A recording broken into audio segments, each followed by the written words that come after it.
Extraordinary calamity that befell Mr. Winkle. As Mr. Pickwick contemplated a stay of at least 2 months in Bath, he deemed it advisable to take private lodgings for himself and friends for that period. And as a favorable opportunity offered for their securing, on moderate terms, the upper portion of a house in the Royal Crescent, which was larger than they required, Mr. and Mrs. Dowler offered to relieve them of a bedroom and sitting room. This proposition was at once accepted, and in 3 days' time they were all located in their new abode, when Mr. Pickwick began to drink the waters with the utmost assiduity. Mr. Pickwick took them systematically. He drank 1/4 of a pint before breakfast, and then walked up a hill, and another 1/4 of a pint after breakfast, and then walked down a hill. And after every fresh 1/4 of a pint, Mr. Pickwick declared, in the most solemn and emphatic terms, that he felt a great deal better. Whereat his friends were very much delighted, though they had not been previously aware that there was anything the matter with him. The great pump room is a spacious saloon, ornamented with Corinthian pillars, and a music gallery, and a Tompion clock, and a statue of Nash, and a golden inscription, to which all the water drinkers should attend, for it appeals to them in the cause of a deserving charity. There is a large bar with a marble vase, out of which the pumper gets the water, and there are a number of yellow-looking tumblers, out of which the company get it. And it is a most edifying and satisfactory sight to behold the perseverance and gravity with which they swallow it. There are baths near at hand, in which a part of the company wash themselves, and a band plays afterwards, to congratulate the remainder on their having done so. There is another pump room, into which infirm ladies and gentlemen are wheeled, in such an astonishing variety of chairs and chaises, that any adventurous individual who goes in with the regular number of toes is in imminent danger of coming out without them. And there is a third, into which the quiet people go, for it is less noisy than either. There is an immensity of promenading, on crutches and off, with sticks and without, and a great deal of conversation, and liveliness and pleasantry. Every morning, the regular water drinkers, Mr. Pickwick among the number, met each other in the pump room, took their 1/4 of a pint, and walked constitutionally. At the afternoon's promenade, Lord Mutend and the Honourable Mr. Crushton, the Dowager Lady Snuffanuff Mrs. Colonel Wugsby, and all the great people, and all the morning water drinkers met in grand assemblage. After this, they walked out, or drove out, or were pushed out in bath chairs, and met one another again. After this, the gentlemen went to the reading rooms, and met divisions of the mass. After this, they went home. If it were theatre night, perhaps they met at the theatre. If it were assembly night, they met at the rooms, and if it were neither, they met the next day. A very pleasant routine, with perhaps a slight tinge of sameness. Mr. Pickwick was sitting up by himself, after a day spent in this manner, making entries in his journal, his friends having retired to bed, when he was roused by a gentle tap at the room door. "Beg your pardon, sir," said Mrs. Craddock, the landlady, peeping in, "but did you want anything more, sir?" "Nothing more, ma'am," replied Mr. Pickwick. "My young girl is gone to bed, sir," said Mrs. Craddock, "and Mr. Dowler is good enough to say that he'll sit up for Mrs. Dowler, as the party isn't expected to be over till late, so I was thinking that if you wanted nothing more, Mr. Pickwick, I would go to bed." "By all means, ma'am," replied Mr. Pickwick. "Wish you good night, sir," said Mrs. Craddock. "Good night, ma'am," rejoined Mr. Pickwick. Mrs. Craddock closed the door, and Mr. Pickwick resumed his writing. In half an hour's time, the entries were concluded. Mr. Pickwick carefully rubbed the last page on the blotting paper, shut up the book, wiped his pen on the bottom of the inside of his coat tail, and opened the drawer of the inkstand to put it carefully away. There were a couple of sheets of writing paper, pretty closely written over, in the inkstand drawer, and they were folded so that the title, which was in a good round hand, was fully disclosed to him. Seeing from this that it was no private document, and as it seemed to relate to Bath and was very short, Mr. Pickwick unfolded it, lighted his bedroom candle that it might burn up well by the time he finished, and drawing his chair nearer the fire, read as follows. The True Legend of Prince Bieladiud. Less than 200 years ago, on one of the public baths in this city, there appeared an inscription in honor of its mighty founder, the renowned Prince Bladud. That inscription is now erased, For many hundred years before that time, there had been handed down from age to age an old legend that the illustrious prince, being afflicted with leprosy, on his return from reaping a rich harvest of knowledge in Athens, shunned the court of his royal father and consorted moodily with husbandmen and pigs. Among the herd, so said the legend, was a pig of grave and solemn countenance, with whom the prince had a fellow feeling, for he too was wise, a pig of thoughtful and reserved demeanor, an animal superior to his fellows, whose grunt was terrible and whose bite was sharp. The young prince sighed deeply as he looked upon the countenance of the majestic swine. He thought of his royal father, and his eyes were bedewed with tears. This sagacious pig was fond of bathing in rich, moist mud. Not in summer, as common pigs do now, to cool themselves, and did even in those distant ages, which is a proof that the light of civilization had already begun to dawn, though feebly, but in the cold, sharp days of winter. His coat was ever so sleek, and his complexion so clear, that the prince resolved to essay the purifying qualities of the same water that his friend resorted to. He made the trial. Beneath that black mud bubbled the hot springs of Bath. He washed and was cured. Hastening to his father's court, he paid his best respects, and returning quickly hither, founded this city and its famous baths. He sought the pig with all the ardor of their early friendship, but, alas, the waters had been his death. He had imprudently taken a bath at too high a temperature, and the natural philosopher was no more. He was succeeded by Pliny, who also fell a victim to his thirst for knowledge. This was the legend. Listen to the true one. A great many centuries since, there flourished in great state the famous and renowned Lud Hudibras, king of Britain. He was a mighty monarch. The earth shook when he walked, he was so very stout. His people basked in the light of his countenance, it was so red and glowing. He was, indeed, every inch a king.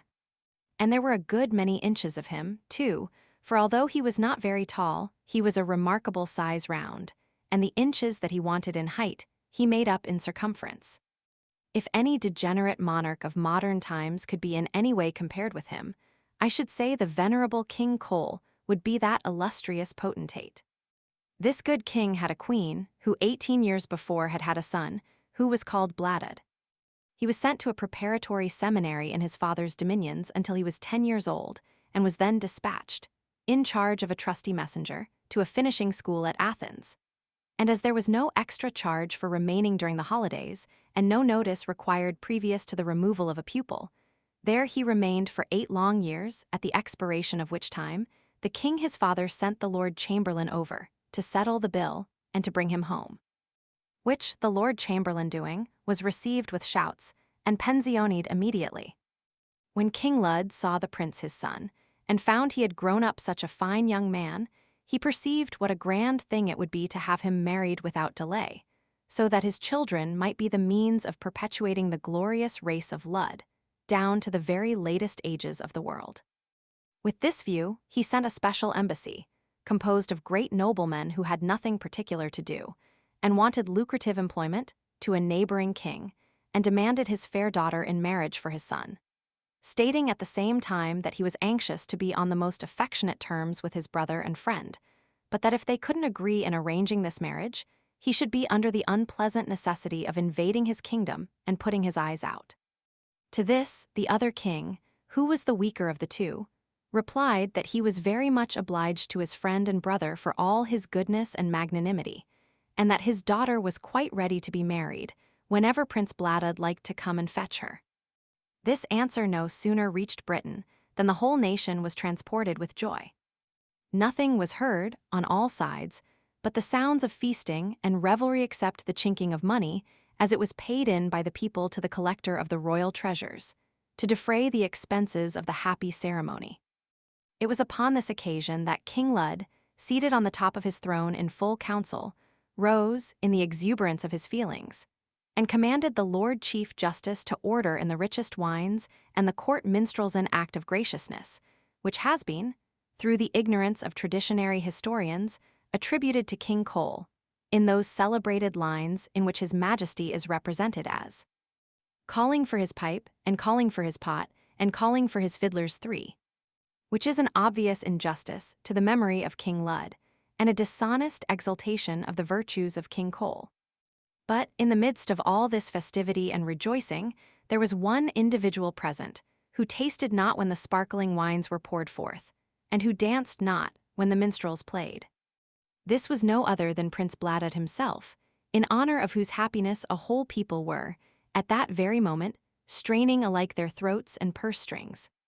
The truth was that the prince, forgetting the undoubted right of the minister for foreign affairs to fall in love on his behalf, had, contrary to every precedent of policy and diplomacy, already fallen in love on his own account, and privately contracted himself unto the fair daughter of a noble Athenian.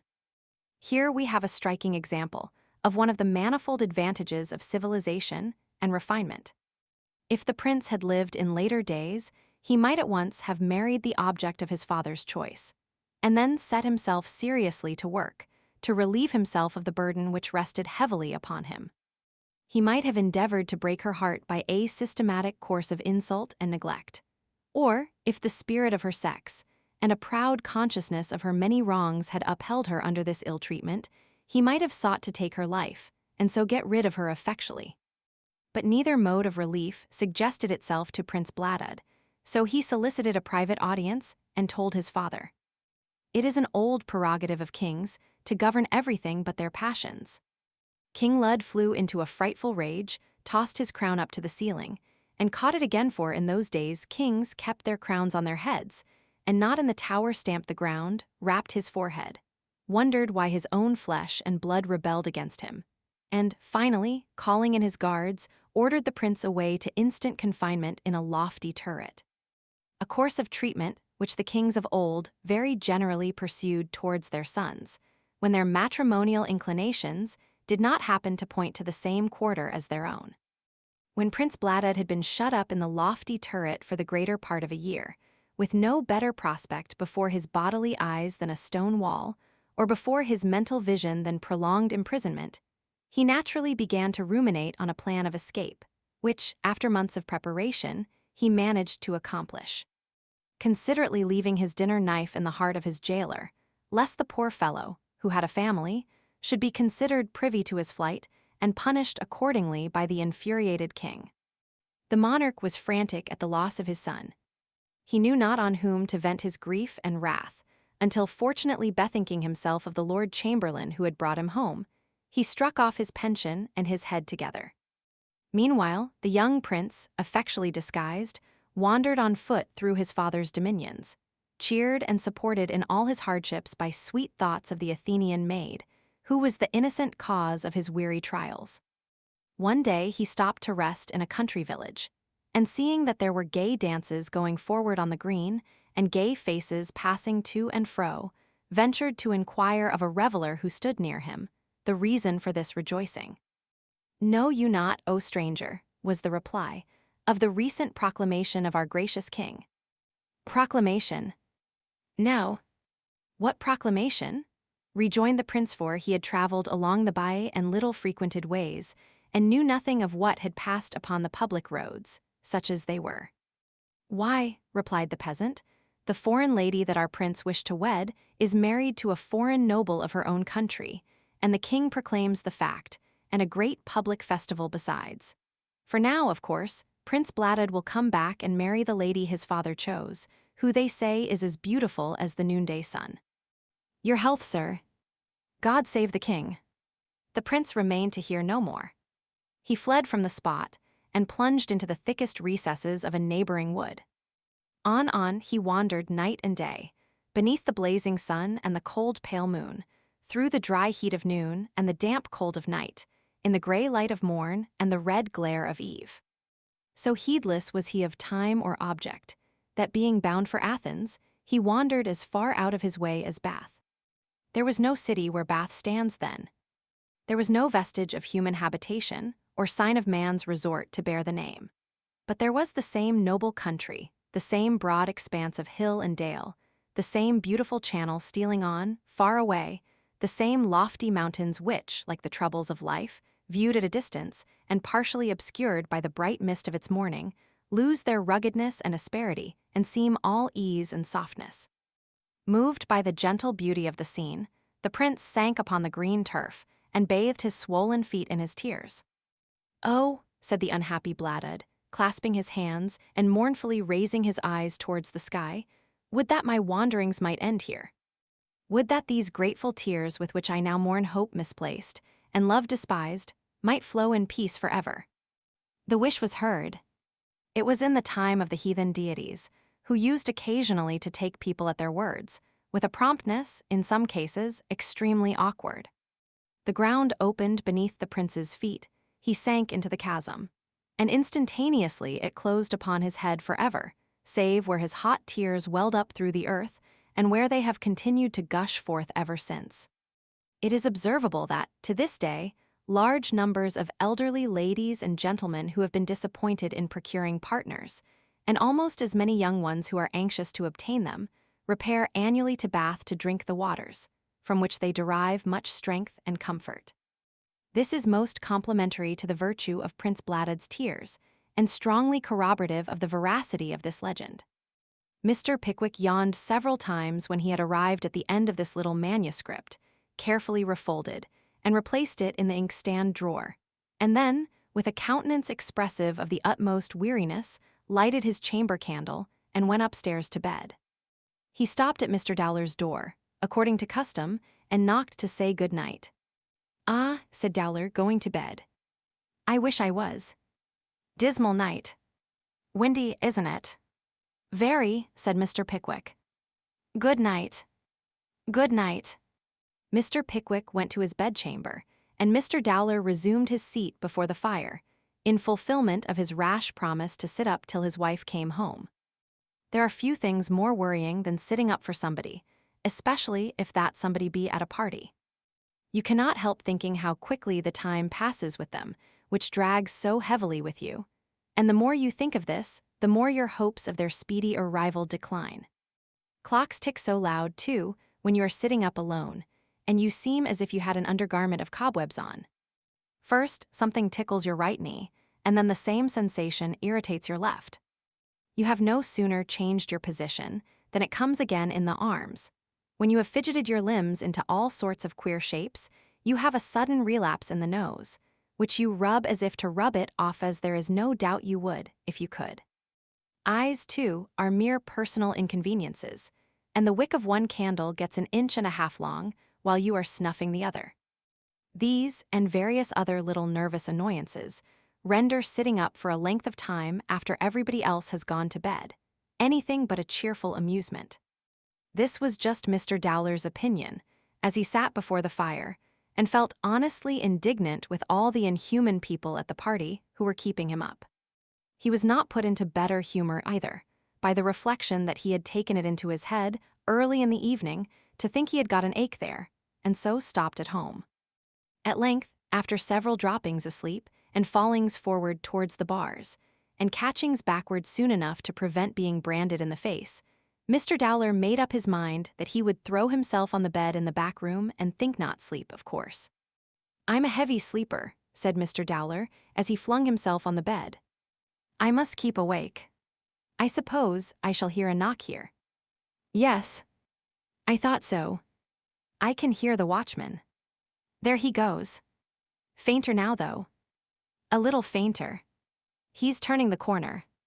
Ah, when Mr. Dowler arrived at this point, he turned the corner at which he had been long hesitating, and fell fast asleep.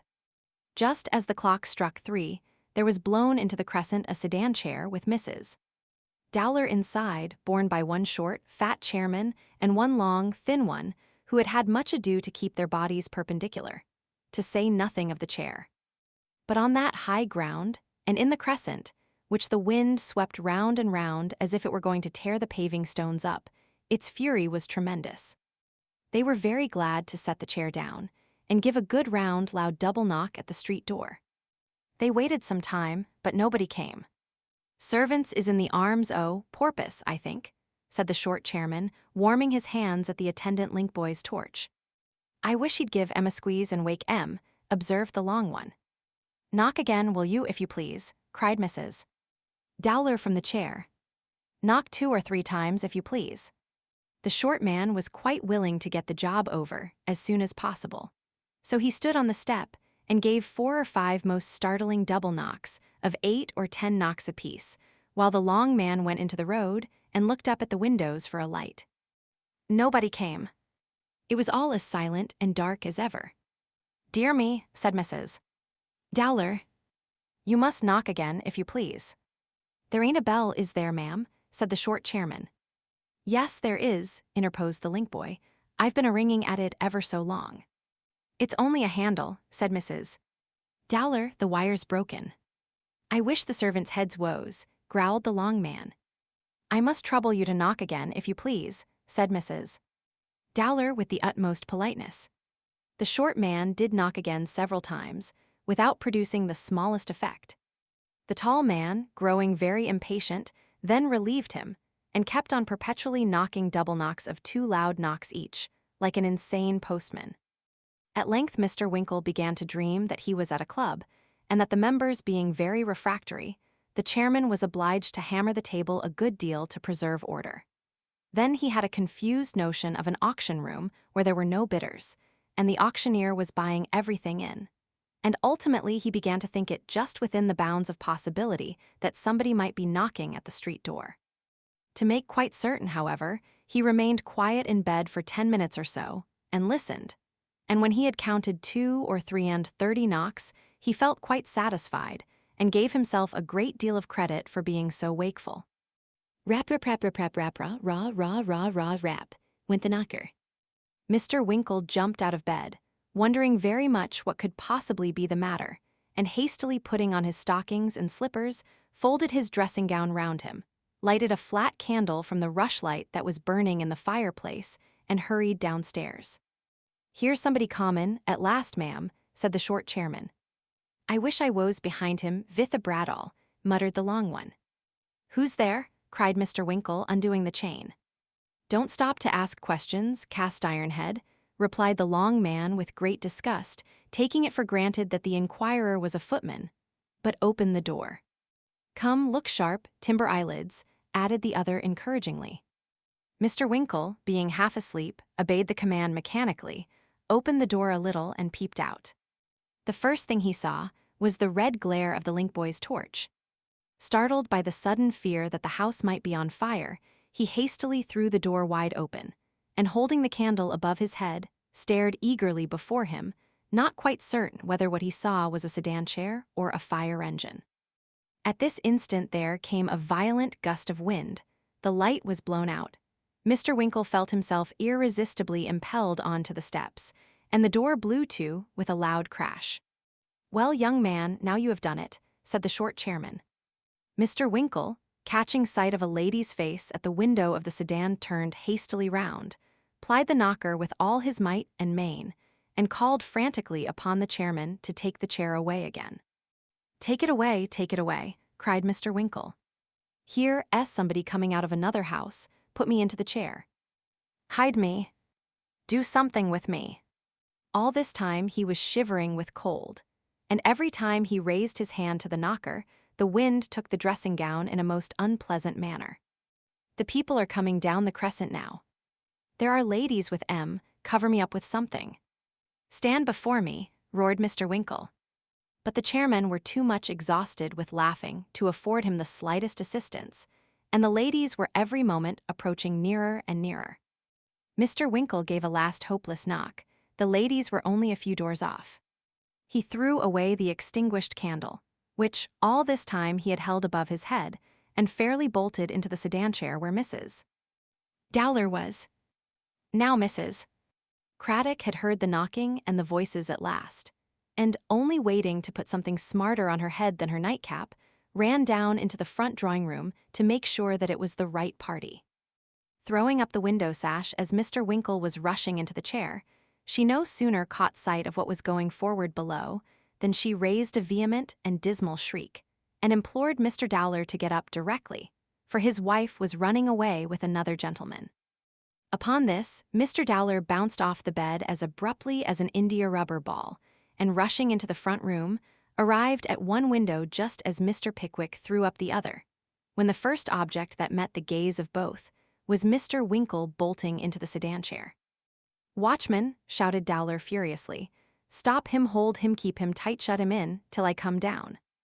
I'll cut his throat, give me a knife from ear to ear, Mrs. Craddock I will. And breaking from the shrieking landlady, and from Mr. Pickwick, the indignant husband seized a small supper knife and tore into the street. But Mr. Winkle didn't wait for him. He no sooner heard the horrible threat of the valorous Dowler than he bounced out of the sedan, quite as quickly as he had bounced in, and throwing off his slippers into the road, took to his heels and tore round the crescent, hotly pursued by Dowler and the watchman. He kept ahead. The door was open as he came round the second time.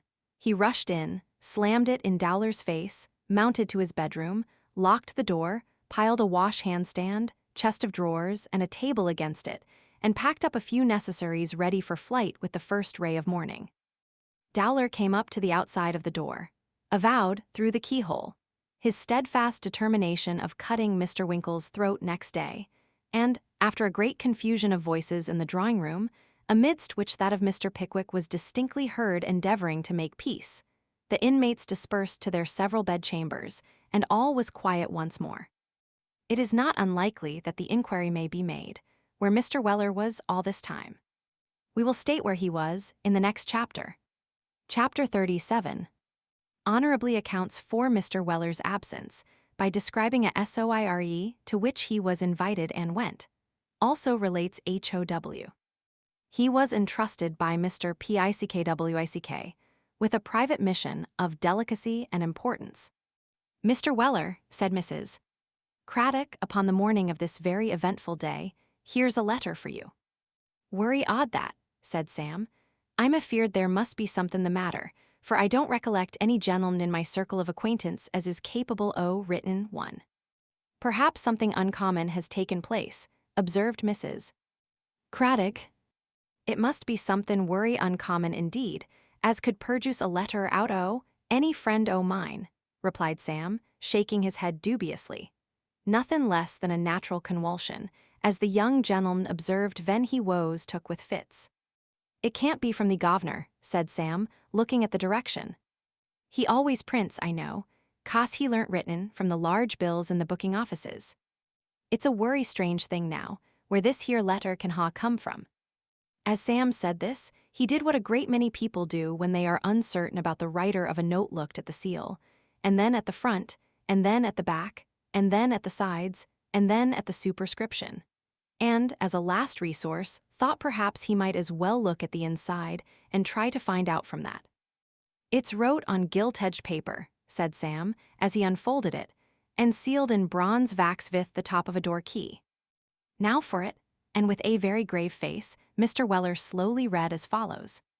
A select company of the Bath footmen presents their compliments to Mr. Weller, and requests the pleasure of his company this evening, to a friendly soiree consisting of a boiled leg of mutton with the usual trimmings. The soiree to be on table at 9:30 punctually. This was enclosed in another note, which ran thus. Mr. John Smocker, the gentleman who had the pleasure of meeting Mr. Weller at the house of their mutual acquaintance, Mr. Bantam, a few days since, begs to enclose Mr. Weller the herewith invitation. If Mr. Weller will call on Mr. John Smocker at 9 o'clock, Mr. John Smocker will have the pleasure of introducing Mr. Weller. Signed, John Smocker. The envelope was directed to blank Weller, Esquire, at Mr. Pickwick S., and in a parenthesis in the left-hand corner were the words Airy Bell, as an instruction to the bearer. Vell, said Sam, this is common, it rather powerful this is. I never heard a biled leg o' mutton called a soiree afore. I wonder what they'd call a roast one. However, without waiting to debate the point, Sam at once betook himself into the presence of Mr. Pickwick and requested leave of absence for that evening, which was readily granted.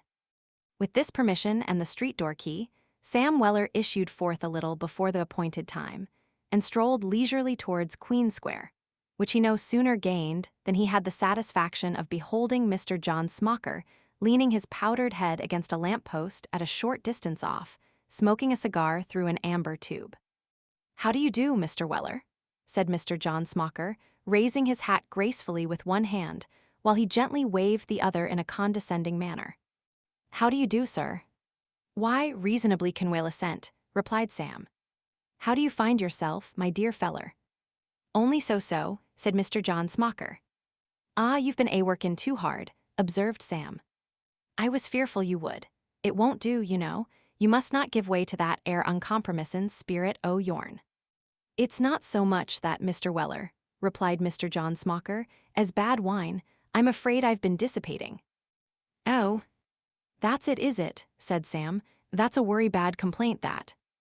"And yet the temptation, you see, Mr. Weller," observed Mr. John Smocker. "Ah, to be sure," said Sam. "Plunged into the very vortex of society, you know, Mr. Weller," said Mr. John Smocker, with a sigh.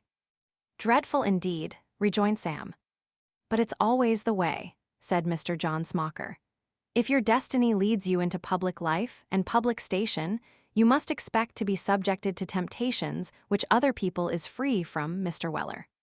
"Precisely what my uncle said, ven he vent into the public line," remarked Sam, "and worry right the old gentleman woes, for he drank hisself to death in somethin' less than a quarter."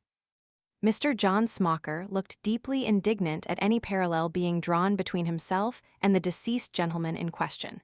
But as Sam's face was in the most immovable state of calmness, he thought better of it and looked affable again.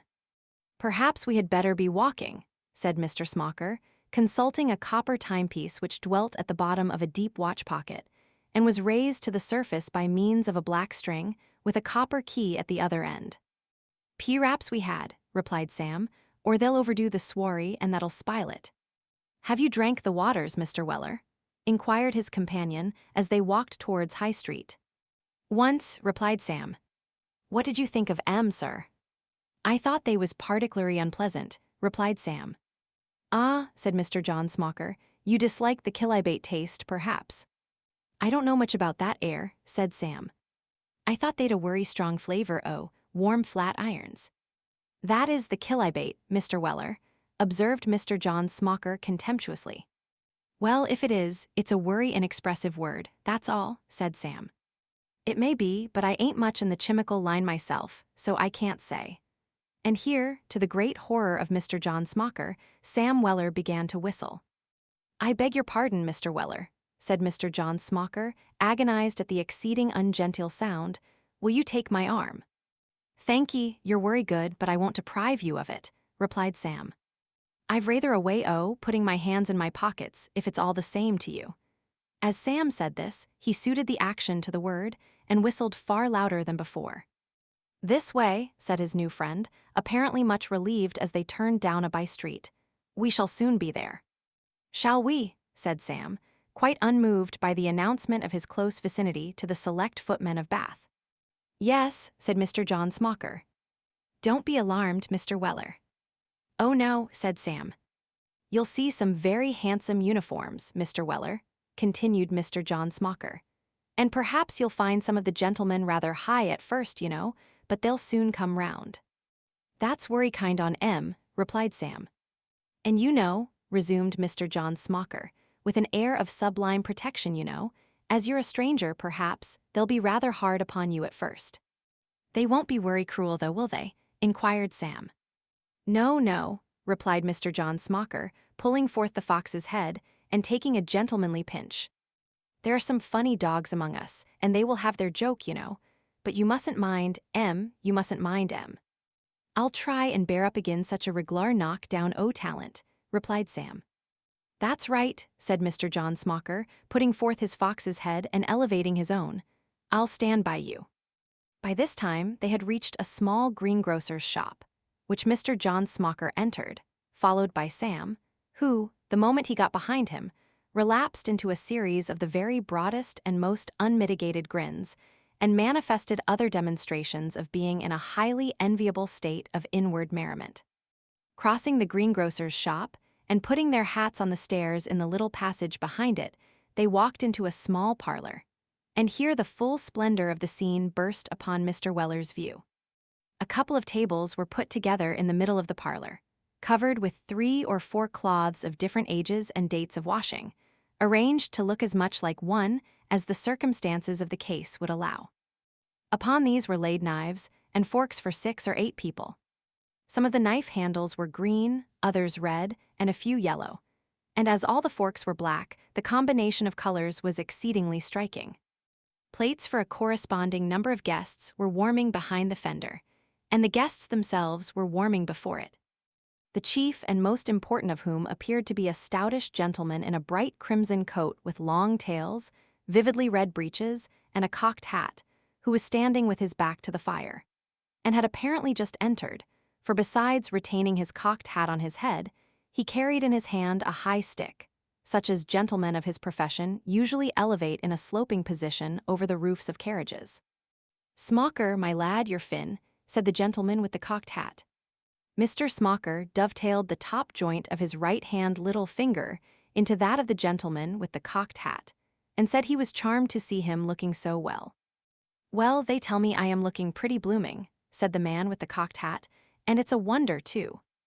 I've been following our old woman about 2 hours a day for the last fortnight, and if a constant contemplation of the manner in which she hook-sandies that infernal lavender-colored old gown of hers behind isn't enough to throw anybody into a low state of despondency for life, stop my quarter's salary." At this, the assembled selections laughed very heartily, and one gentleman in a yellow waistcoat, with a coach-trimming border, whispered a neighbor in green-foil smalls that Tuckle was in spirits tonight. "By the by," said Mr. Tuckle, "Smocker, my boy, the remainder of the sentence was forwarded into Mr. John Smocker's ear, by whisper." "Oh, dear me, I quite forgot," said Mr. John Smocker. "Gentlemen, my friend Mr. Weller." "Sorry to keep the fire off you, Weller," said Mr. Tuckle, with a familiar nod. "Hope you're not cold, Weller." "Not by no means, Blazes," replied Sam. "It 'ud be a worry chilly subject, as felt cold when you stood opposite. You'd save coals if they put you behind the fender in the waitin' room at a public office. You would." As this retort appeared to convey rather a personal allusion to Mr. Tuckle's crimson livery, that gentleman looked majestic for a few seconds, but gradually edging away from the fire, broke into a forced smile and said it wasn't bad. "Worry much obliged for your good opinion, sir," replied Sam. "We shall get on by degrees, I dessay. We'll try a better one by and by." At this point, the conversation was interrupted by the arrival of a gentleman in orange-colored plush, accompanied by another selection in purple cloth, with a great extent of stocking. The newcomers having been welcomed by the old ones, Mr. Tuckle put the question that supper be ordered in, which was carried unanimously. The greengrocer and his wife then arranged upon the table a boiled leg of mutton, hot, with caper sauce, turnips, and potatoes. Mr. Tuckle took the chair, and was supported at the other end of the board by the gentleman in orange plush. The greengrocer put on a pair of wash-leather gloves to hand the plates with, and stationed himself behind Mr. Tuckle's chair. "Harris," said Mr. Tuckle, in a commanding tone. "Sir," said the greengrocer. "Have you got your gloves on?" "Yes, sir." "Then take the kiver off." "Yes, sir." The greengrocer did as he was told, with a show of great humility, and obsequiously handed Mr. Tuckle the carving knife, in doing which he accidentally gaped. "What do you mean by that, sir?" said Mr. Tuckle, with great asperity. "I beg your pardon, sir," replied the crestfallen greengrocer. "I didn't mean to do it, sir. I was up very late last night, sir." "I tell you what my opinion of you is, Harris," said Mr. Tuckle, with a most impressive air. "You're a vulgar beast." "I hope, gentlemen," said Harris, "that you won't be severe with me, gentlemen." "I am very much obliged to you indeed, gentlemen, for your patronage, and also for your recommendations, gentlemen, whenever additional assistance in waiting is required. I hope, gentlemen, I give satisfaction." "No, you don't, sir," said Mr. Tuckle. "Very far from it, sir." "We consider you an inattentive rascal," said the gentleman in the orange plush. "And a low thief," added the gentleman in the green-foil smalls. "And an unreclaimable blackguard," added the gentleman in purple. The poor greengrocer bowed very humbly while these little epithets were bestowed upon him, in the true spirit of the very smallest tyranny. And when everybody had said something to show his superiority, Mr. Tuckle proceeded to carve the leg of mutton, and to help the company. This important business of the evening had hardly commenced, when the door was thrown briskly open, and another gentleman in a light blue suit and leaden buttons made his appearance. Against the rules, said Mr. Tuckle. Too late, too late. No, no, positively I couldn't help it, said the gentleman in blue. I appeal to the company. An affair of gallantry now, an appointment at the theatre. Oh, that indeed, said the gentleman in the orange plush. Yes, rally now, honor bright, said the man in blue. I made a promise to fetch our youngest daughter at 10:30, and she is such an uncommonly fine gal that I rally hadn't the art to disappoint her. No offence to the present company, sir, but a petticut, sir, is irrevocable. I begin to suspect there's something in that quarter, said Tuckle, as the newcomer took his seat next Sam. I've remarked, once or twice, that she leans very heavy on your shoulder when she gets in and out of the carriage. Oh, rally, rally, Tuckle, you shouldn't, said the man in blue. It's not fair. I may have said to one or two friends that she was a very divine creature, and had refused one or two offers without any obvious cause. But no, indeed, Tuckle before strangers. It's not right you shouldn't. Delicacy, my dear friend, delicacy. And the man in blue, pulling up his neckerchief and adjusting his coat cuffs, nodded and frowned as if there were more behind, which he could say if he liked, but was bound in honor to suppress. The man in blue being a light-haired, stiff-necked, free and easy sort of footman with a swaggering air and pert face, had attracted Mr. Weller's special attention at first. But when he began to come out in this way, Sam felt more than ever disposed to cultivate his acquaintance. So he launched himself into the conversation at once, with characteristic independence. Your health, sir, said Sam. I like your conversation much. I think it's worry pretty. At this the man in blue smiled, as if it were a compliment he was well used to, but looked approvingly on Sam at the same time, and said he hoped he should be better acquainted with him, for without any flattery at all, he seemed to have the makings of a very nice fellow about him, and to be just the man after his own heart. You're worry good, sir, said Sam. What a lucky feller you are. How do you mean? Inquired the gentleman in blue. That young lady, replied Sam. She knows what's what, she does. I see. Mr. Weller closed one eye and shook his head from side to side, in a manner which was highly gratifying to the personal vanity of the gentleman in blue. I'm afraid you're a cunning fellow, Mr. Weller, said that individual. No, said Sam. I leave all that to you. It's a great deal more in your way than mine, as the gentleman on the right side, the garden val said to the man on the wrong ven the mad bull vos a common, up the lane. Well, Mr. Weller, said the gentleman in blue, I think she has remarked my air and manner, Mr. Weller. I should think she couldn't worry well be off that, said Sam. Have you any little thing of that kind in hand, sir? Inquired the favored gentleman in blue, drawing a toothpick from his waistcoat pocket. Not exactly, said Sam. There's no daughters at my place, else course I should made up to vun on em. As it is, I don't think I can do with anythin' under a female marquise. I might keep up with a young, large property as hadn't a title, if she made worry fierce love to me. Not else. Of course not, Mr. Weller, said the gentleman in blue. One can't be troubled, you know, and we know, Mr. Weller, we, who are men of the world, that a good uniform must work its way with the women, sooner or later. In fact, that's the only thing, between you and me, that makes the service worth entering into. Just so, said Sam. That's it, course. When this confidential dialogue had gone thus far, glasses were placed round, and every gentleman ordered what he liked best, before the public house shut up. The gentleman in blue and the man in orange, who were the chief exquisites of the party, ordered cold shrub and water. But with the others, gin and water, sweet, appeared to be the favorite beverage. Sam called the greengrocer a disparate villain, and ordered a large bowl of punch to circumstances, which seemed to raise him very much in the opinion of the selections. Gentlemen, said the man in blue, with an air of the most consummate dandyism, I'll give you the ladies, come. Here, said Sam. The young missuses. Here there was a loud cry of order, and Mr. John Smocker, as the gentleman who had introduced Mr. Weller into that company, begged to inform him that the word he had just made use of was unparliamentary. Which word was that, sir? Inquired Sam. Missuses, sir, replied Mr. John Smocker with an alarming frown. "We don't recognize such distinctions here." "Oh, worry good," said Sam. "Then I'll amend the observation and call 'em the dear creeters, if Blazesville allow me." Some doubt appeared to exist in the mind of the gentleman in the green foil smalls, whether the chairman could be legally appealed to as Blazes.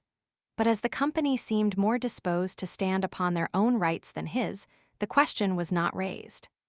The man with the cocked hat breathed short and looked long at Sam, but apparently thought it as well to say nothing, in case he should get the worst of it. After a short silence, a gentleman in an embroidered coat reaching down to his heels, and a waistcoat of the same which kept one half of his legs warm, stirred his gin and water with great energy, and putting himself upon his feet, all at once by a violent effort, said he was desirous of offering a few remarks to the company, whereupon the person in the cocked hat had no doubt that the company would be very happy to hear any remarks that the man in the long coat might wish to offer. "I feel a great delicacy, gentlemen, in coming forward," said the man in the long coat, "having the misfortune to be a coachman, and being only admitted as an honorary member of these agreeable soirees. But I do feel myself bound, gentlemen drove into a corner, if I may use the expression, to make known an afflicting circumstance which has come to my knowledge, which has happened, I may say, within the scope of my everyday contemplation. Gentlemen, our friend Mr. Whiffers," everybody looked at the individual in orange, "our friend Mr. Whiffers has resigned." Universal astonishment fell upon the hearers. Each gentleman looked in his neighbor's face, and then transferred his glance to the upstanding coachman. "You may well be sapirized, gentlemen," said the coachman. "I will not venture to state the reasons of this irreparable loss to the service, but I will beg Mr. Whiffers to state them himself, for the improvement and imitation of his admiring friends." The suggestion being loudly approved of, Mr. Whiffers explained. He said he certainly could have wished to have continued to hold the appointment he had just resigned. The uniform was extremely rich and expensive, the females of the family was most agreeable, and the duties of the situation was not, he was bound to say, too heavy. The principal service that was required of him being that he should look out of the hall window as much as possible, in company with another gentleman who had also resigned. He could have wished to have spared that company the painful and disgusting detail on which he was about to enter, but as the explanation had been demanded of him, he had no alternative but to state, boldly and distinctly, that he had been required to eat cold meat. It is impossible to conceive the disgust which this avowal awakened in the bosoms of the hearers. Loud cries of shame, mingled with groans and hisses, prevailed for a quarter of an hour.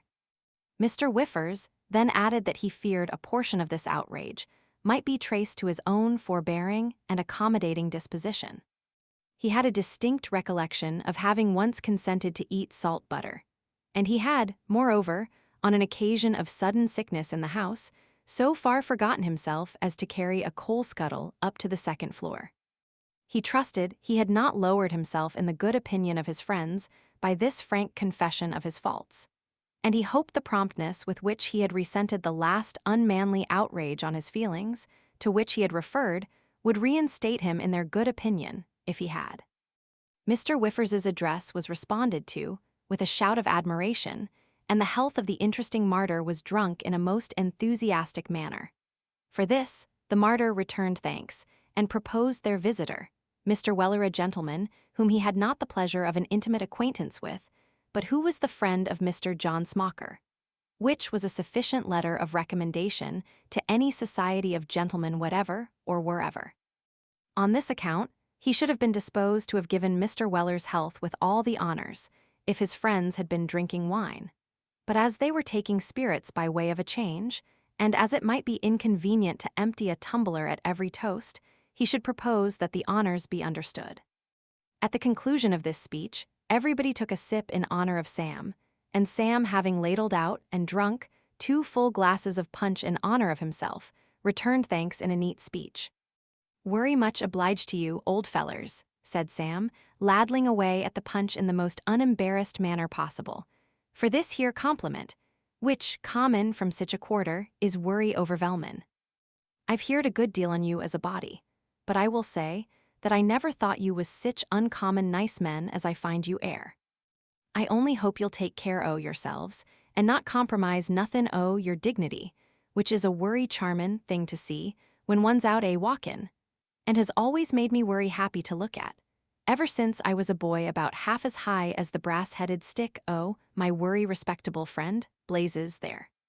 As to the victim of oppression in the suit o' brimstone, all I can say of him is that I hope he'll get just as good a berth as he deserves. In which case, it's worry little cold sworry as ever he'll be troubled with again. Here Sam sat down with a pleasant smile, and his speech having been vociferously applauded, the company broke up.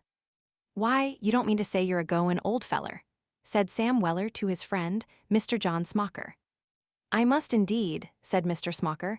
"I promised Bantam." "Oh, worry well," said Sam. "That's another thing. P'raps he'd resign if you disappointed him. You ain't a-goin', Blazes?"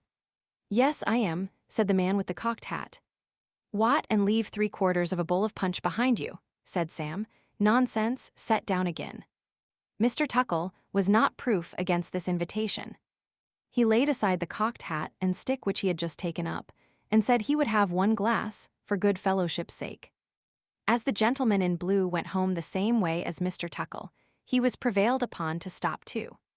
When the punch was about half gone, Sam ordered in some oysters from the greengrocer's shop, and the effect of both was so extremely exhilarating that Mr. Tuckle, dressed out with the cocked hat and stick, danced the frog hornpipe among the shells on the table, while the gentleman in blue played an accompaniment upon an ingenious musical instrument formed of a hair comb upon a curl paper. At last, when the punch was all gone, and the night nearly so, they sallied forth to see each other home.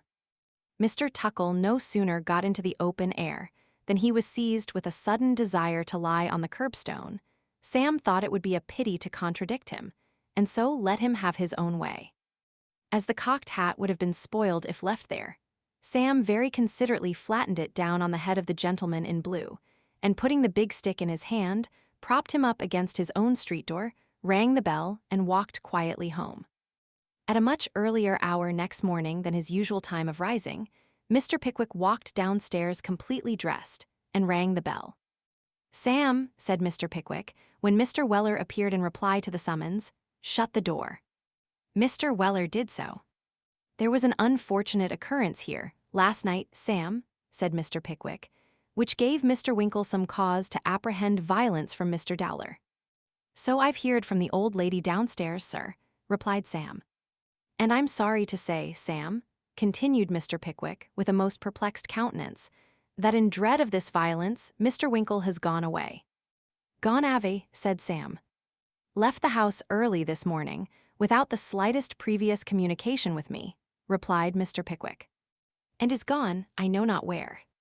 "He should ha' stopped and fought it out, sir," replied Sam contemptuously. "It wouldn't take much to settle that Dowler, sir." "Well, Sam," said Mr. Pickwick, "I may have my doubts of his great bravery and determination also. But however that may be, Mr. Winkle is gone. He must be found, Sam. Found and brought back to me." "And s'pose he won't come back, sir," said Sam. "He must be made, Sam," said Mr. Pickwick. "Who's to do it, sir?" inquired Sam with a smile. "You," replied Mr. Pickwick. "Worry good, sir." With these words, Mr. Weller left the room, and immediately afterwards was heard to shut the street door. In 2 hours' time he returned with so much coolness as if he had been dispatched on the most ordinary message possible, and brought the information that an individual, in every respect answering Mr. Winkle's description, had gone over to Bristol that morning, by the branch coach from the Royal Hotel. "Sam," said Mr. Pickwick, grasping his hand, "you're a capital fellow, an invaluable fellow. You must follow him, Sam." "Certainly, sir," replied Mr. Weller. "The instant you discover him, write to me immediately, Sam," said Mr. Pickwick. "If he attempts to run away from you, knock him down or lock him up. You have my full authority, Sam." "I'll be worry careful, sir," rejoined Sam. "You'll tell him," said Mr. Pickwick, "that I am highly excited, highly displeased, and naturally indignant at the very extraordinary course he has thought proper to pursue." "I will, sir," replied Sam. "You'll tell him," said Mr. Pickwick, that if he does not come back to this very house, with you, he will come back with me, for I will come and fetch him." "I'll mention that ere, sir," rejoined Sam. "You think you can find him, Sam?" said Mr. Pickwick, looking earnestly in his face. "Oh, I'll find him if he's eniver," rejoined Sam, with great confidence. "Very well," said Mr. Pickwick. "Then the sooner you go the better." With these instructions, Mr. Pickwick placed a sum of money in the hands of his faithful servitor, and ordered him to start for Bristol immediately, in pursuit of the fugitive. Sam put a few necessaries in a carpet-bag, and was ready for starting. He stopped when he had got to the end of the passage, and walking quietly back, thrust his head in at the parlor door. "Sir," whispered Sam. "Well, Sam," said Mr. Pickwick. "I fully understands my instructions, do I, sir?" inquired Sam. "I hope so," said Mr. Pickwick. "It's regularly understood about the knockin' down, is it, sir?" inquired Sam. "Perfectly," replied Pickwick. "Thoroughly. Do what you think necessary." "You have my orders." Sam gave a nod of intelligence, and withdrawing his head from the door, set forth on his pilgrimage with a light heart. Chapter 38. How Mr. Winkle, when he stepped out of the Frying pan, walked gently and comfortably into the fire. The ill-starred gentleman, who had been the unfortunate cause of the unusual noise and disturbance, which alarmed the inhabitants of the Royal Crescent in manner and form already described, after passing a night of great confusion and anxiety, left the roof beneath which his friends still slumbered, bound he knew not whither. The excellent and considerate feelings which prompted Mr. Winkle to take this step can never be too highly appreciated or too warmly extolled. If, reasoned Mr. Winkle with himself, if this Dowler attempts, as I have no doubt he will, to carry into execution his threat of personal violence against myself, it will be incumbent on me to call him out. He has a wife, that wife is attached to and dependent on him. Heavens! If I should kill him in the blindness of my wrath, what would be my feelings ever afterwards? This painful consideration operated so powerfully on the feelings of the humane young man, as to cause his knees to knock together, and his countenance to exhibit alarming manifestations of inward emotion. Impelled by such reflections, he grasped his carpet-bag, and creeping stealthily downstairs, shut the detestable street door with as little noise as possible, and walked off. Bending his steps towards the Royal Hotel, he found a coach on the point of starting for Bristol, and thinking Bristol as good a place for his purpose as any other he could go to, he mounted the box, and reached his place of destination in such time as the pair of horses, who went the whole stage and back again, twice a day or more, could be reasonably supposed to arrive there. He took up his quarters at the Bush, and designing to postpone any communication by letter with Mr. Pickwick, until it was probable that Mr. Dowler's wrath might have in some degree evaporated, walked forth to view the city, which struck him as being a shade more dirty than any place he had ever seen. Having inspected the docks and shipping, and viewed the cathedral, he inquired his way to Clifton, and being directed thither, took the route which was pointed out to him. But as the pavements of Bristol are not the widest or cleanest upon earth, so its streets are not altogether the straightest or least intricate. And Mr. Winkle, being greatly puzzled by their manifold windings and twistings, looked about him for a decent shop in which he could apply afresh for counsel and instruction.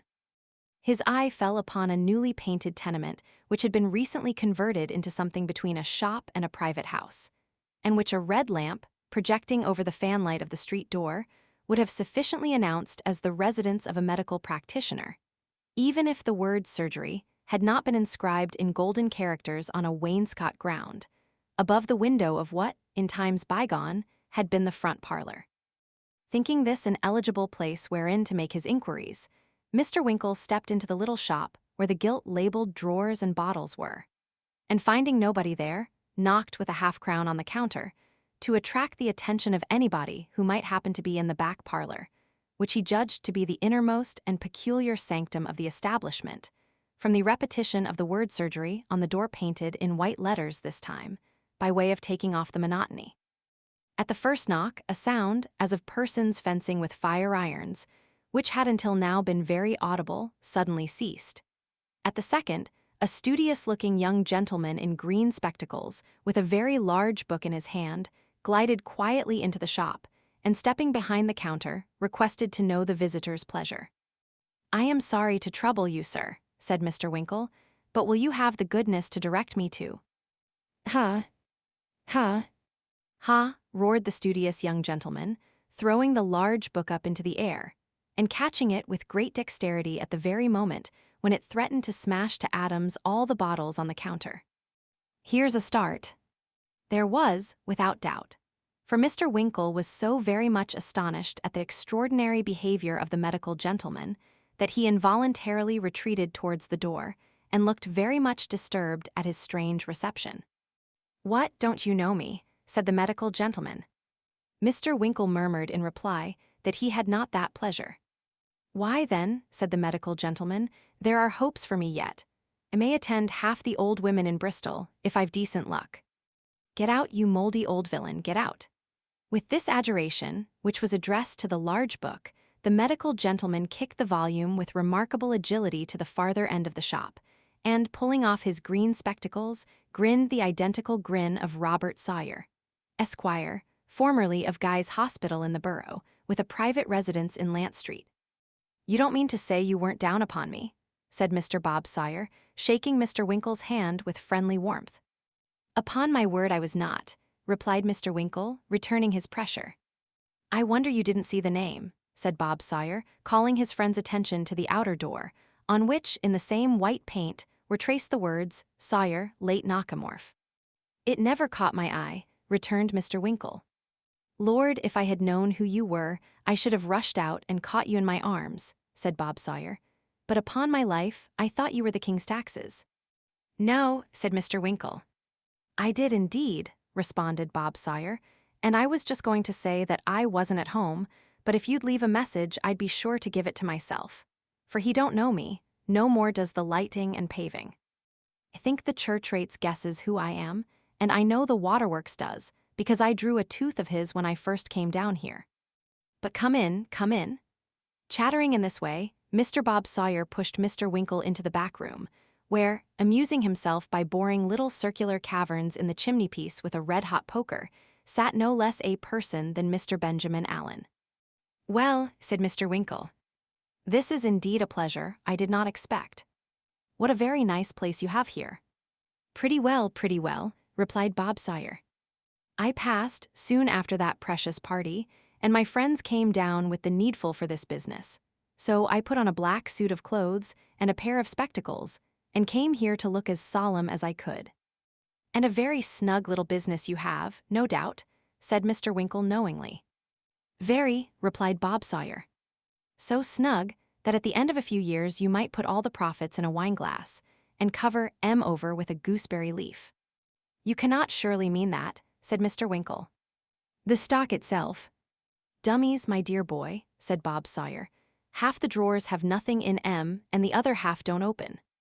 "Nonsense," said Mr. Winkle. "Fact honor," returned Bob Sawyer, stepping out into the shop, and demonstrating the veracity of the assertion by divers hard pulls at the little gilt knobs on the counterfeit drawers. "Hardly anything real in the shop but the leeches, and they are second-hand." "I shouldn't have thought it," exclaimed Mr. Winkle, much surprised. "I hope not," replied Bob Sawyer, "else where's the use of appearances, eh? But what will you take?" "Do as we do." "That's right. Ben, my fine fellow, put your hand into the cupboard, and bring out the patent digester." Mr. Benjamin Allen smiled his readiness, and produced from the closet at his elbow a black bottle half full of brandy. "You don't take water, of course," said Bob Sawyer. "Thank you," replied Mr. Winkle. "It's rather early. I should like to qualify it, if you have no objection." "None in the least, if you can reconcile it to your conscience," replied Bob Sawyer, tossing off, as he spoke, a glass of the liquor with great relish. "Ben the Pipkin." Mr. Benjamin Allen drew forth, from the same hiding-place, a small brass pipkin, which Bob Sawyer observed he prided himself upon, particularly because it looked so businesslike. The water in the professional pipkin having been made to boil, in course of time, by various little shovelfuls of coal, which Mr. Bob Sawyer took out of a practicable window seat, labeled soda water. Mr. Winkle adulterated his brandy. And the conversation was becoming general when it was interrupted by the entrance into the shop of a boy in a sober gray livery and a gold-laced hat, with a small covered basket under his arm, whom Mr. Bob Sawyer immediately hailed with, "Tom, you vagabond, come here." The boy presented himself accordingly. "You've been stopping to over all the posts in Bristol, you idle young scamp," said Mr. Bob Sawyer. "No, sir, I haven't," replied the boy. "You had better not," said Mr. Bob Sawyer with a threatening aspect. "Who do you suppose will ever employ a professional man when they see his boy playing at marbles in the gutter, or flying the garter in the horse road? Have you no feeling for your profession, you groveler? Did you leave all the medicine?" "Yes, sir. The powders for the child, at the large house with the new family, and the pills to be taken 4 times a day at the ill-tempered old gentleman, S. with the gouty leg." "Yes, sir." "Then shut the door and mind the shop." "Come," said Mr. Winkle, as the boy retired. "Things are not quite so bad as you would have me believe, either. There is some medicine to be sent out." Mr. Bob Sawyer peeped into the shop to see that no stranger was within hearing, and leaning forward to Mr. Winkle, said, in a low tone, "He leaves it all at the wrong houses." Mr. Winkle looked perplexed, and Bob Sawyer and his friend laughed. "Don't you see?" said Bob. "He goes up to a house, rings the area bell, pokes a packet of medicine without a direction into the servant's hand, and walks off. Servant takes it into the dining parlor. Master opens it and reads the label. Draught to be taken at bedtime, pills, as before, lotion, as usual the powder. From Sawyer's Late Nocomorphs. Physicians, prescriptions carefully prepared, and all the rest of it. Shows it to his wife, she reads the label. It goes down to the servants, they read the label. Next day, boy calls. Very sorry his mistake, immense business, great many parcels to deliver Mr. Sawyer's compliments, Late Nocomorph. The name gets known, and that's the thing, my boy, in the medical way. Bless your heart, old fellow, it's better than all the advertising in the world. We have got 1 4-ounce bottle that's been to half the houses in Bristol, and hasn't done yet." "Dear me, I see," observed Mr. Winkle. "What an excellent plan." "Oh, Ben and I have hit upon a dozen such," replied Bob Sawyer with great glee. "The lamplighter has 18 pence a week to pull the night bell for 10 minutes every time he comes round. And my boy always rushes into the church just before the psalms, when the people have got nothing to do but look about and calls me out, with horror and dismay depicted on his countenance. 'Bless my soul,' everybody says, 'somebody taken suddenly ill.' Sawyer Late Nocomorph sent for. What a business that young man has." At the termination of this disclosure of some of the mysteries of medicine, Mr. Bob Sawyer and his friend, Ben Allen, threw themselves back in their respective chairs and laughed boisterously. When they had enjoyed the joke to their heart's content, the discourse changed to topics in which Mr. Winkle was more immediately interested. We think we have hinted elsewhere that Mr. Benjamin Allen had a way of becoming sentimental after brandy. The case is not a peculiar one, as we ourselves can testify, having, on a few occasions, had to deal with patients who have been afflicted in a similar manner. At this precise period of his existence, Mr. Benjamin Allen had perhaps a greater predisposition to maudlinism than he had ever known before, the cause of which malady was briefly this. He had been staying nearly 3 weeks with Mr. Bob Sawyer. Mr. Bob Sawyer was not remarkable for temperance, nor was Mr. Benjamin Allen for the ownership of a very strong head. The consequence was that, during the whole space of time just mentioned, Mr. Benjamin Allen had been wavering between intoxication partial and intoxication complete. "My dear friend," said Mr. Ben Allen, taking advantage of Mr. Bob Sawyer's temporary absence behind the counter, whither he had retired to dispense some of the second-hand leeches previously referred to, "my dear friend, I am very miserable." Mr. Winkle professed his heartfelt regret to hear it, and begged to know whether he could do anything to alleviate the sorrows of the suffering student. "Nothing, my dear boy, nothing," said Ben. "You recollect Arabella, Winkle? My sister Arabella, little girl, Winkle, with black eyes when we were down at Wardle, S. I don't know whether you happened to notice her, a nice little girl, Winkle." Perhaps my features may recall her countenance to your recollection. Mr. Winkle required nothing to recall the charming Arabella to his mind, and it was rather fortunate he did not, for the features of her brother Benjamin would unquestionably have proved but an indifferent refresher to his memory. He answered, with as much calmness as he could assume, that he perfectly remembered the young lady referred to, and sincerely trusted she was in good health.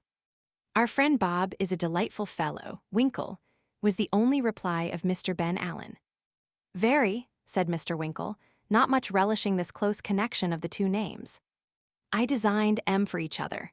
They were made for each other, sent into the world for each other, born for each other. Winkle," said Mr. Ben Allen, setting down his glass with emphasis. "There's a special destiny in the matter, my dear sir.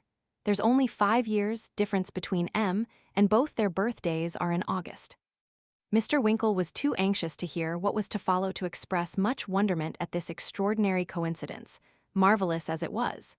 So Mr. Ben Allen, after a tear or two, went on to say that, notwithstanding all his esteem and respect and veneration for his friend, Arabella had unaccountably and undutifully evinced the most determined antipathy to his person. "And I think," said Mr. Ben Allen in conclusion, "I think there's a prior attachment." "Have you any idea who the object of it might be?" asked Mr. Winkle with great trepidation. Mr. Ben Allen seized the poker, flourished it in a warlike manner above his head, inflicted a savage blow on an imaginary skull, and wound up by saying, in a very expressive manner, that he only wished he could guess. That was all. "I'd show him what I thought of him," said Mr. Ben Allen. And round went the poker again, more fiercely than before. All this was, of course, very soothing to the feelings of Mr. Winkle, who remained silent for a few minutes, but at length mustered up resolution to inquire whether Miss Allen was in Kent. "No, no," said Mr. Ben Allen, laying aside the poker and looking very cunning. "I didn't think Wardle-s exactly the place for a headstrong girl. So, as I am her natural protector and guardian, our parents being dead, I have brought her down into this part of the country to spend a few months at an old aunt's in a nice, dull, close place. I think that will cure her, my boy. If it doesn't, I'll take her abroad for a little while and see what that'll do." "Oh, the aunt's is in Bristol, is it?" faltered Mr. Winkle. "No, no, not in Bristol," replied Mr. Ben Allen, jerking his thumb over his right shoulder. "Over that way down there. But hush, here's Bob. Not a word, my dear friend, not a word." Short as this conversation was, it roused in Mr. Winkle the highest degree of excitement and anxiety. The suspected prior attachment rankled in his heart. Could he be the object of it? Could it be for him that the fair Arabella had looked scornfully on the sprightly Bob Sawyer, or had he a successful rival? He determined to see her, cost what it might. But here an insurmountable objection presented itself, for whether the explanatory "over that way" and "down there" of Mr. Ben Allen meant 3 miles off, or 30, or 300, he could in no wise guess. But he had no opportunity of pondering over his love just then, for Bob Sawyer's return was the immediate precursor of the arrival of a meat pie from the baker, of which that gentleman insisted on his staying to partake.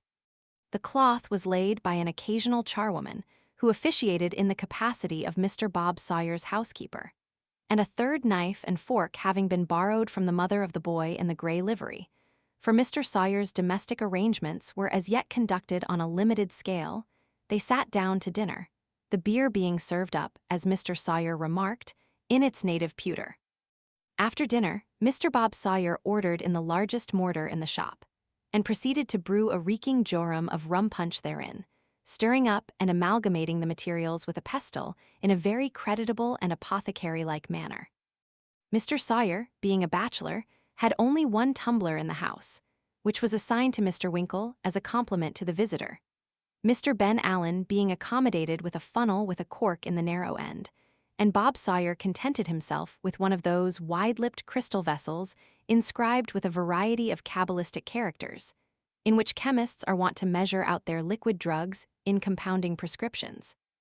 These preliminaries adjusted, the punch was tasted and pronounced excellent, and it having been arranged that Bob Sawyer and Ben Allen should be considered at liberty to fill twice to Mr. Winkle's once, they started fair, with great satisfaction and good fellowship. There was no singing, because Mr. Bob Sawyer said it wouldn't look professional. But to make amends for this deprivation, there was so much talking and laughing that it might have been heard, and very likely was, at the end of the street.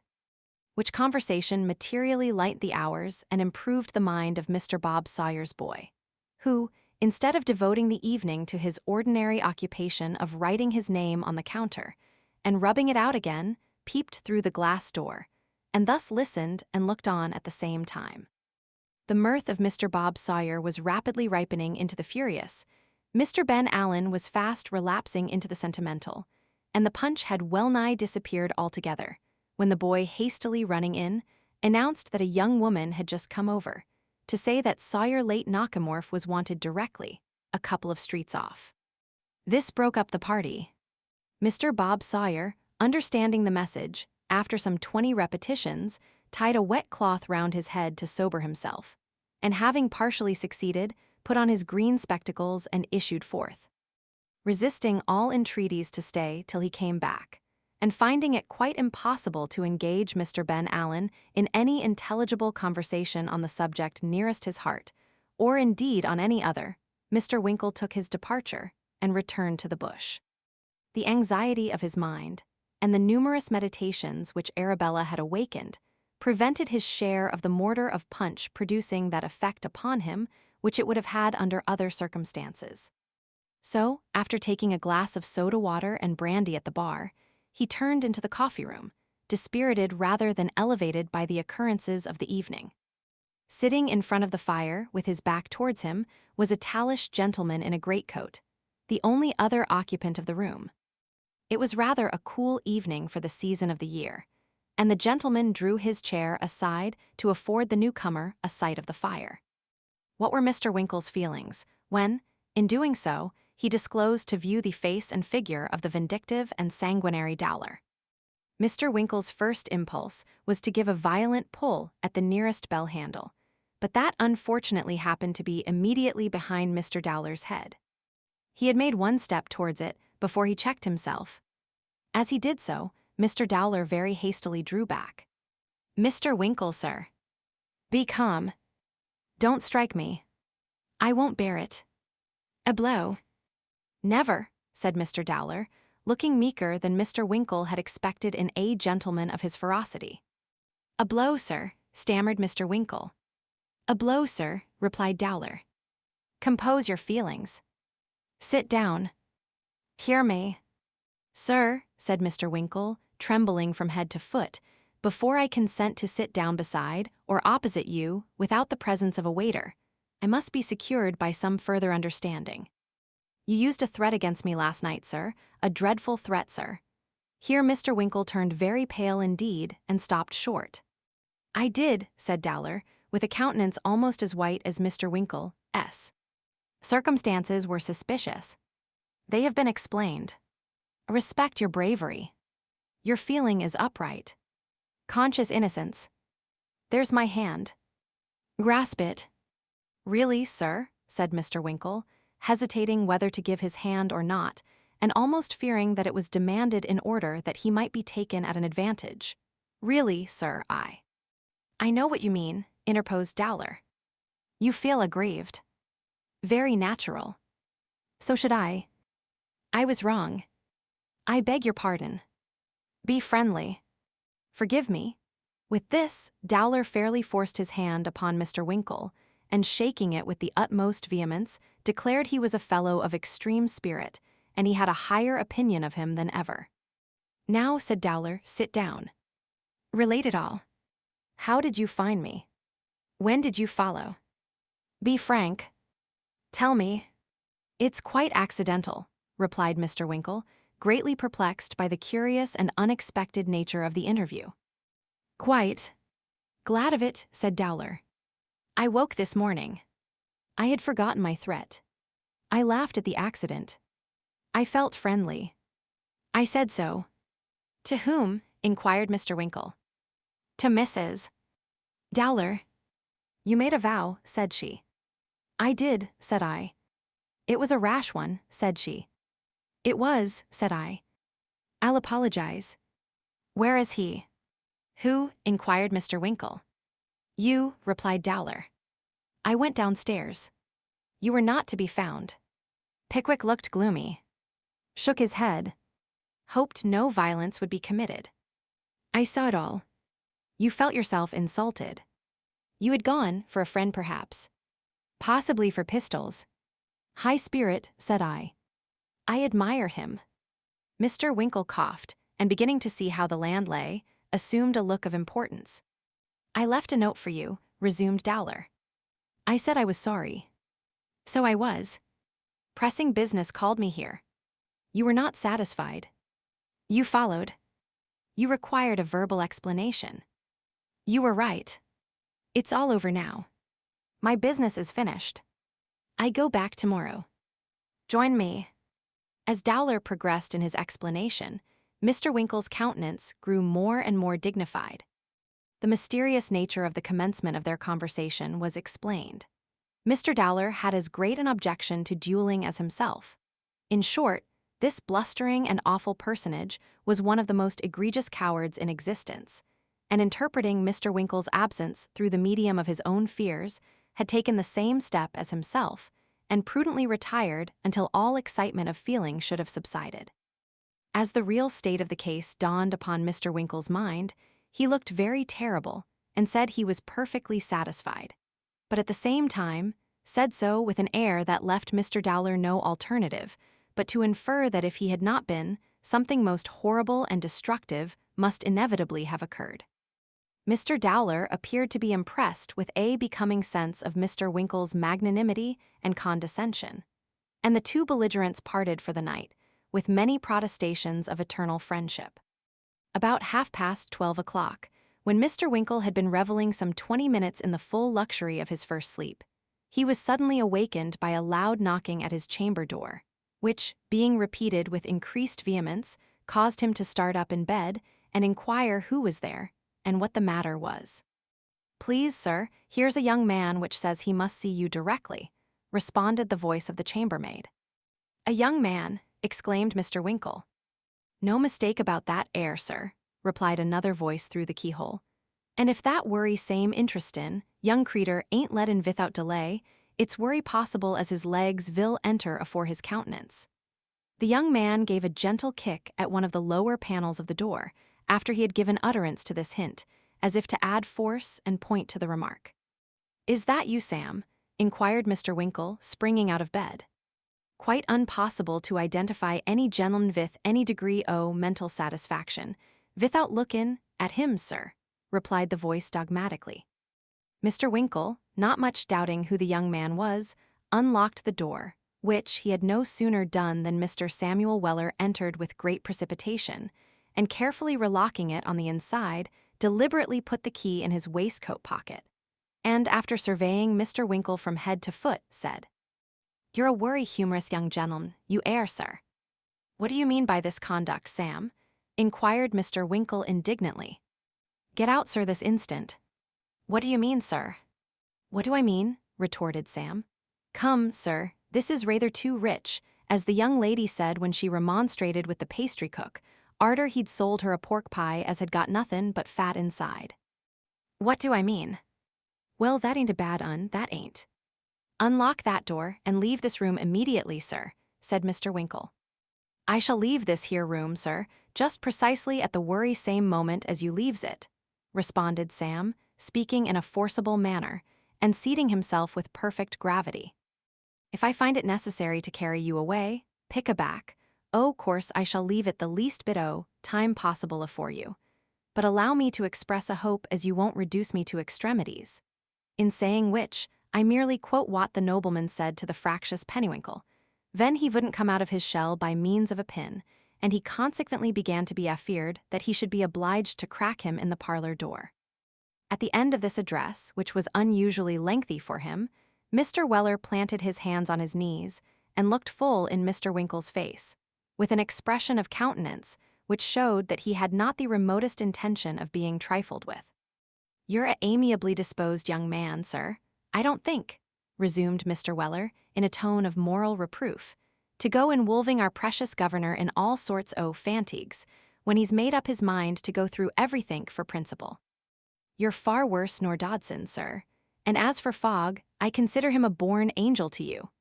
Mr. Weller, having accompanied this last sentiment with an emphatic slap on each knee, folded his arms with a look of great disgust and threw himself back in his chair, as if awaiting the criminal's defense. "My good fellow," said Mr. Winkle, extending his hand, his teeth chattering all the time he spoke, for he had been standing, during the whole of Mr. Weller's lecture, in his night gear. "My good fellow, I respect your attachment to my excellent friend, and I am very sorry indeed to have added to his causes for disquiet. There's Sam there." "Well," said Sam, rather sulkily, but giving the proffered hand a respectful shake at the same time, "well, so you ought to be, and I am very glad to find you heir. For, if I can help it, I won't have him put upon by nobody, and that's all about it." "Certainly not, Sam," said Mr. Winkle. "There. Now go to bed, Sam, and we'll talk further about this in the morning." "I'm worry sorry," said Sam, "but I can't go to bed." "Not go to bed," repeated Mr. Winkle. "No," said Sam, shaking his head. "Can't be done." "You don't mean to say you're going back tonight, Sam?" urged Mr. Winkle, greatly surprised. "Not unless you particularly wish it," replied Sam, "but I mustn't leave this here room. The governor's orders woes peremptory." "Nonsense, Sam," said Mr. Winkle. "I must stop here 2 or 3 days, and more than that, Sam, you must stop here too, to assist me in gaining an interview with a young lady, Miss Allen, Sam. You remember her, whom I must and will see before I leave Bristol." But in reply to each of these positions, Sam shook his head with great firmness and energetically replied, "It can't be done." After a great deal of argument and representation on the part of Mr. Winkle, however, and a full disclosure of what had passed in the interview with Dowler, Sam began to waver, and at length a compromise was effected, of which the following were the main and principal conditions: that Sam should retire and leave Mr. Winkle in the undisturbed possession of his apartment, on the condition that he had permission to lock the door on the outside and carry off the key, provided always that in the event of an alarm of fire or other dangerous contingency, the door should be instantly unlocked; that a letter should be written to Mr. Pickwick early next morning and forwarded per Dowler, requesting his consent to Sam and Mr. Winkle's remaining at Bristol, for the purpose and with the object already assigned, and begging an answer by the next coach, if favorable, the aforesaid parties to remain accordingly, and if not, to return to Bath immediately on the receipt thereof. And lastly, that Mr. Winkle should be understood as distinctly pledging himself not to resort to the window, fireplace, or other surreptitious mode of escape in the meanwhile. These stipulations having been concluded, Sam locked the door and departed. He had nearly got downstairs when he stopped and drew the key from his pocket. "I quite forgot about the knock-in down," said Sam, half turning back. "The governor distinctly said it was to be done. Amazin' stupid o' me that air." "Never mind," said Sam, brightening up. "It's easily done tomorrow anyways." Apparently much consoled by this reflection, Mr. Weller once more deposited the key in his pocket, and descending the remainder of the stairs without any fresh visitations of conscience, was soon, in common with the other inmates of the house, buried in profound repose.